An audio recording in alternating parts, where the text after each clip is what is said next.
Hello guys, in this tutorial you will learn how you can hide a zone in your whiteboard presentations on Wrike. So let us guide you through this. So let me navigate to that whiteboard presentation here. And if you take a closer look, guys, you will see that zone border here with that dotted gray line indicating that's the zone. So if you left click into it, you will be given access to these tools here. So you may, for example, change the zone title, add a comment. And here on the right hand side, guys, you will see also the zone list. If you don't see it, you will in the bottom right corner see a list zone button. Now it's not there because the list zone is already here. So once you have access to that list zone, you may navigate through these, left click into it, and then you will be, as you can see, zoomed into the given zone on your canvas.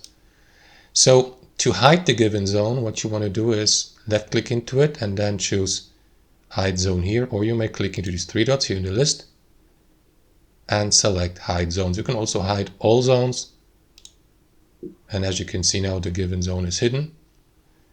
That's how it works. Thanks for watching, and I'll see you next time.